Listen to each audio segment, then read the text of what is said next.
Esse pode ser um dos vídeos mais importantes que eu já fiz. O que está acontecendo agora é a prova definitiva do que muita gente se recusa a enxergar. O Brasil não está sendo governado, está sendo saqueado e os responsáveis têm nome e endereço. E eu vou citar todos eles. Mas antes de falar do Banco Master, dos ministros do STF, do filho do presidente, do irmão do presidente, eu preciso que você entenda como chegamos até aqui.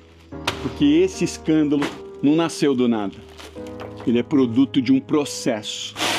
E entender o processo é a única forma de não ser enganado de novo. A Lava Jato expôs o maior esquema de corrupção da história do nosso país.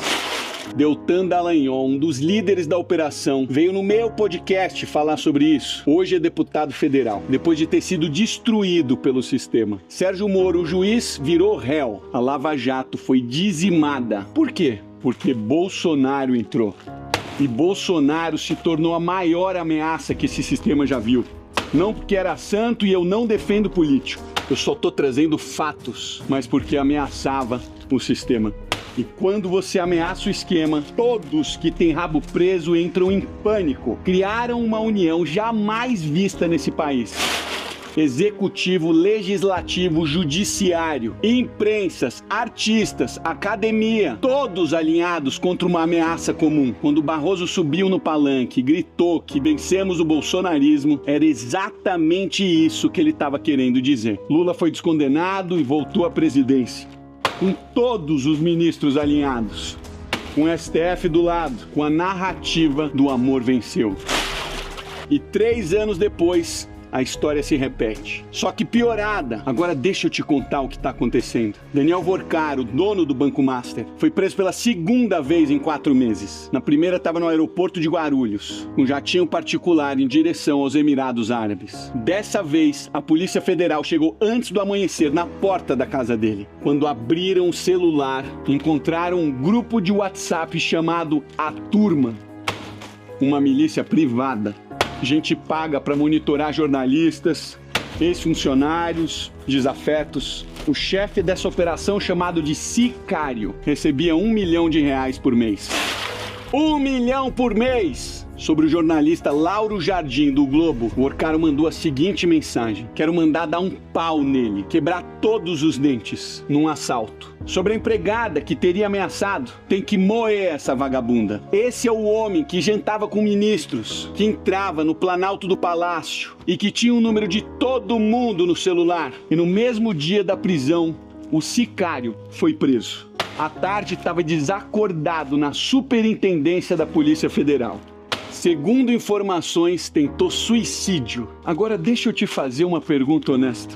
Quem se suicida dentro da Superintendência da Polícia Federal, onde tudo é filmado e monitorado, tendo tanto a contar?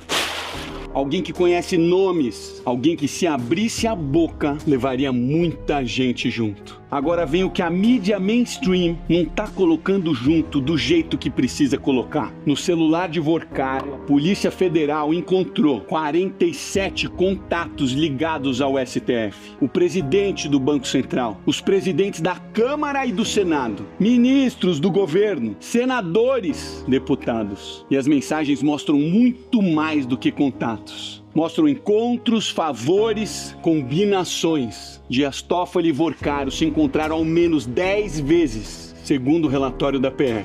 Toffoli foi até convidado para o aniversário do banqueiro. A família de Toffoli tinha negócios num resort de luxo, cujas cotas passaram pelas mãos do cunhado de Vorcaro. Quando o caso Master chega na mão do STF, adivinha quem foi sorteado o relator? Toffoli. Como relator, ele decretou sigilo máximo, mandou lacrar as provas, tirou acesso da Polícia Federal dos materiais, sendo que ele viajou num jatinho particular com um advogado de um dos presos da operação. A Polícia Federal pediu suspeição dele. Os outros 10 ministros se uniram, disseram que Toffoli não tinha conflito de interesses, assinaram uma nota de apoio e só depois ele pediu para sair. Alexandre de Moraes. A esposa dele, Viviane Barsi de Moraes, tem um escritório de advocacia que fechou um contrato de 129 milhões com o Banco Master, antes do banco colapsar, antes das investigações explodirem. E hoje saiu mais. No celular do Workaro, a Polícia Federal encontrou mensagens enviadas a Moraes no próprio dia da prisão do banqueiro, novembro de 2025. Às 7 da manhã, Workaro escreveu: fiz uma correria aqui para tentar salvar. Alguma novidade? Conseguiu ter notícia ou bloquear?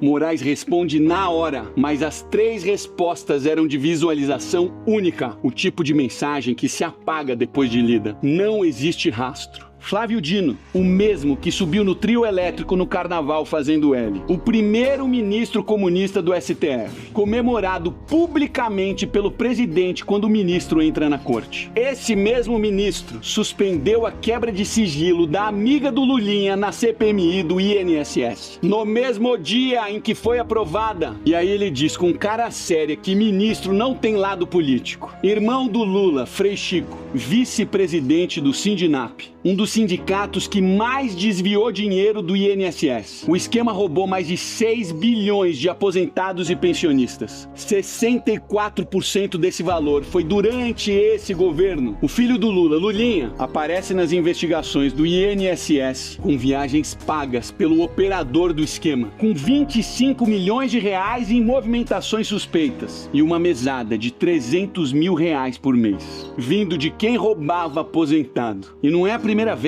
Eu trabalhei na Oi. Eu vi com meus próprios olhos milhões saindo na direção da Game Corp, a empresa do Lulinha. O procurador da Lava Jato foi direto. O maior ativo que a Oi buscava era o sobrenome do sócio. O caso foi arquivado pelo STF. Ex-ministro da Justiça Ricardo Lewandowski, que saiu do cargo há pouco tempo, tinha escritório da família recebendo 5 milhões de reais do Banco Master. O líder do governo no Senado, Jacques Wagner, foi quem indicou Lewandowski para o banco. Workaro descreveu uma reunião no Palácio do Planalto com Lula, 3 ministros e o futuro presidente do Banco Central. A mensagem para a namorada foi simples: foi ótimo, muito forte. Esse é o Brasil real, não é o que eles mostram. Agora deixa eu mudar o rumo da conversa, porque eu preciso falar de você. Eu acabei de voltar do Paraguai. Comprei um iPhone, um iMac e uma câmera. Tudo 50% mais barato do que no Brasil. 50% por causa dos impostos! Você tem ideia do que seria a sua vida se tudo custasse 50% menos? A prestação do carro, que hoje não cabe no seu orçamento, caberia. A entrada do seu apartamento, que parece impossível, seria possível. A viagem que você adia há anos aconteceria. O celular que você quer, mas não consegue justificar, estaria na sua mão. Isso não é abstrato, é a sua vida real, concreta, que está sendo roubada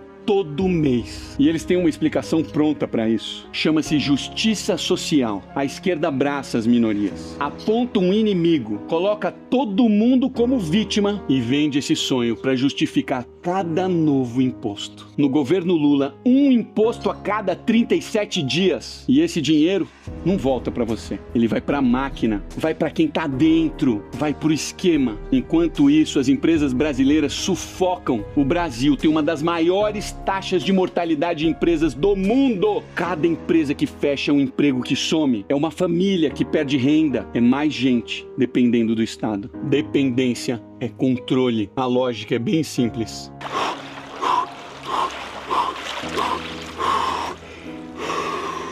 Quanto maior o Estado, maior o poder nas mãos de quem está no poder. E quanto mais você vota neles, mais você financia a sua própria prisão. O único jeito de sair disso é a população se unir e lutar contra isso. Tirar o poder de quem está no Estado, diminuir os impostos, diminuir a máquina pública, devolver o dinheiro e o poder para quem trabalha. Quando você vota na esquerda, você está votando por mais impostos, por mais controle e por conivência de tudo que eu tô falando aqui nesse vídeo. Eles controlam o executivo, o judiciário e o legislativo, jogam provas no lixo, eliminam investigações e quando alguém sabe demais e está prestes a falar, você sabe muito bem o que acontece. A cabeça de muita gente ainda está fechada para isso. Compartilhe esse vídeo. Você pode ser o motivo por alguém acordar. É quando o povo se une que a gente muda um país.